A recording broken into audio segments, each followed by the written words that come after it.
This is your final warning about the attendance policy, but you can't just stroll in whenever you like. I know. I still have time before the bell.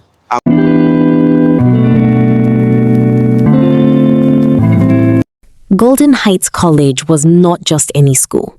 It was the kind of school where rules were written in bold letters, underlined twice, and still somehow broken every single day. And at the center of most of those broken rules was Nelson. Nelson was not just stubborn. No, that word was too small for him. Nelson was professionally stubborn. If stubbornness were a subject, he would have graduated with first-class honors and collected awards on speech day. From his very first day in SS1, teachers knew they had encountered a special case. Nelson arrived at school on a bright Monday morning, wearing his uniform like it had personally offended him. His tie was loose, his shirt half-tucked, and his socks didn't match. "Hey, you there!" shouted the school prefect, Amaka, pointing at him like a police officer spotting a criminal. Nelson stopped, looked at her slowly, and then looked behind him. "Yes, you!" Amaka said, already annoyed. Nelson squinted. "Are you talking to me or the air?" Amaka blinked. "You!" Nelson nodded. "Oh, I thought you were practicing shouting." Amaka inhaled deeply. "Fix your uniform." Nelson looked down at himself like he had just noticed his clothes for the first time. "What's wrong with it?" "Everything," she snapped. Nelson shrugged. "But I like it like this." And just like that, Golden Heights College had officially met its biggest problem. The first class of the day was mathematics, taught by the strictest teacher in the entire school, Mr. Ogun. Mr. Ogun didn't smile. In fact, rumor had it that the last time he smiled was in 1998, and it caused a small earthquake. "Everyone, open your books," he said in his usual dry tone. Nelson didn't move. Mr. Ogun paused. "Young man, why are you sitting like a statue?" Nelson calmly replied, "Because statues don't do math."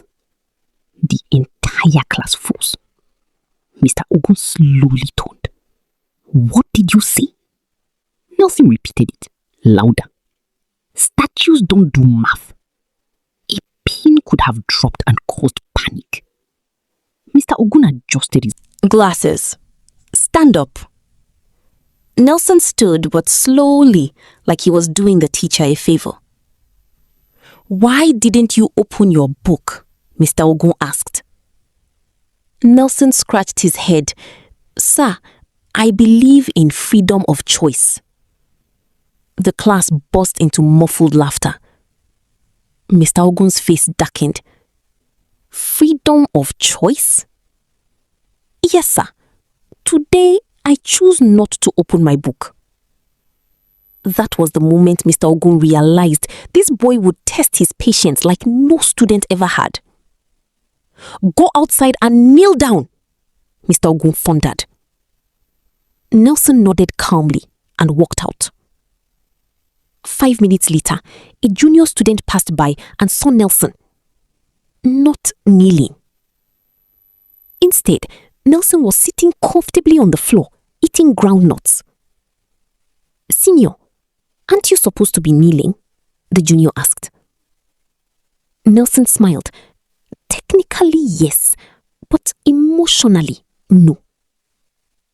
Inside the classroom, Mr. Ogun peeked through the window and nearly fainted. He rushed outside. "What are you doing?" Nelson looked up, chewing peacefully. "Serving my punishment." "Is that how to kneel?" Mr. Ogun shouted. Nelson shrugged. "Sir, it's a modern version." Golden Heights College had many rules. No noise during prep. No phones. No eating in class. No disrespect. Nelson broke all of them like it was a daily checklist. One afternoon during prep, the class was silent. Everyone was studying. Except Nelson. Nelson was humming loudly.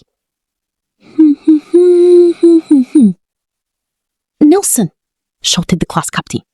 Keep quiet. Nelson nodded. Okay. 2 seconds later. Are you mad? The class captain snapped. Nelson leaned forward. No, I'm musical. Eventually, Nelson's fame reached the principal, Mrs. Durojaye. She was a woman known for discipline. Even teachers feared her slightly. Bring him to my office, she ordered. Nelson walked into the office like he owned the place. Sit, she said. Nelson sat, then crossed his legs comfortably. Mrs. Durojaye raised an eyebrow. Do you know why you're here? Nelson nodded. Because I'm popular. The principal blinked. Popular? Yes, ma. Everybody talks about me. She leaned forward. Not for good reasons. Nelson smiled. But still talking. For the first time in years. The principal didn't know what to say immediately. Why do you refuse to follow rules? She asked finally. Nelson leaned back. Because rules don't follow me. Silence. What does that even mean? She asked. Nelson shrugged. Exactly. She rubbed her forehead. Nelson, you cannot behave like this in this school. Nelson nodded. Okay. Her eyes lit up slightly. So you'll change? Nelson paused. Then said, No. One day, the class was given a group assignment. Nelson was grouped with 3 serious students, Grace, Daniel, and Yusuf. Let's meet after school, Grace said.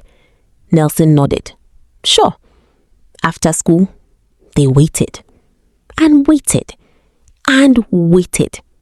Nelson never came. The next day, where were you? Grace asked angrily. Nelson replied calmly. I was there. No, you are not. I was there. In spirit. One afternoon, Nelson decided the school was too boring. So he made a plan. During assembly, as the principal was speaking, the microphone suddenly made a strange noise. Beep, beep, moo. The entire school froze. Did the mic just moo? Someone whispered. The principal frowned. What is going on? Suddenly, moo. Students burst into laughter. Teachers panicked.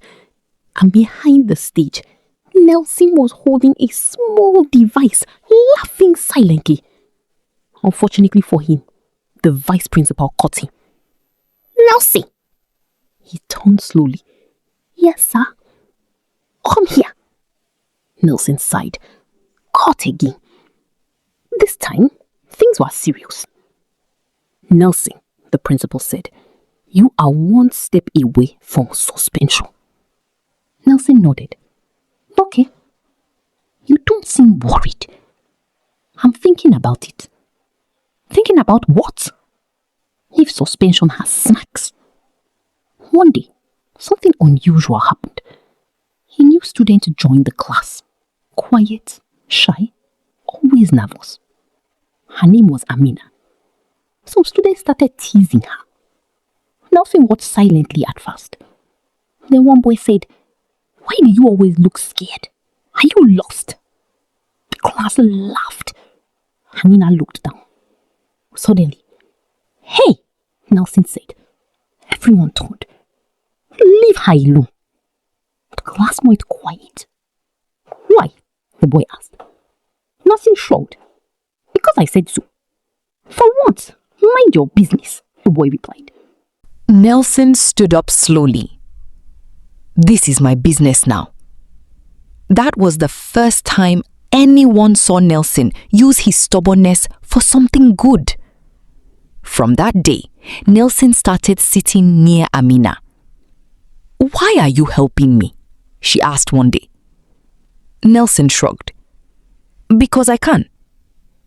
"You're not like what people say." Nelson smiled slightly. "Don't tell them. I have a reputation." One afternoon, Mr. Ogun gave a surprise test. "Everyone, no talking," he warned. Nelson, surprisingly, stayed quiet. Halfway through the test, Amina looked confused. She didn't understand the question. She whispered, "Nelson." Nelson looked at her. For a moment, his usual stubborn expression softened. Then he shook his head. "No," he whispered back. Amina looked surprised. After the test, she asked, "Why didn't you help me?" Nelson scratched his head. "Because helping you cheat won't help you pass." She smiled. That was when Nelson realized something. Being stubborn wasn't the problem. It was what he chose to be stubborn about. Slowly, Nelson began to change. Not completely. He was still stubborn. But now, he argued less with teacher. He followed rules. Sometimes, he used his boldness to defend others. Even Mr. Ogun noticed. "Nelson," he said one day, "you didn't disrupt my class today." Nelson nodded. "I was busy learning." The class gasped. Mr. Ogun adjusted his glasses. "Who are you, and what have you done with Nelson?" At the end of the term, exams came. Everyone studied seriously. Nelson too, surprisingly. During the exam, he sat quietly, focused. No jokes, no comments, no drama. When results came out, Nelson had passed. Not the highest, but far from the bottom. The principal called him again. "This is impressive," she said. Nelson smiled. "Thank you." She looked at him carefully. What changed? Nelson thought for a moment, then said, "I'm still stubborn. I can see that. But now, I choose better things to be stubborn about." Nelson never became the most obedient student. Let's not lie. He still argued, still joked, still found creative ways to annoy people. But he also became something else. A defender, a leader, a friend. And in Golden Heights College, his story became legendary. Whenever a new stubborn student arrived, teachers would sigh and say, "Another Nelson." Being stubborn is not always bad. But if you are stubborn about the wrong things, it will destroy you.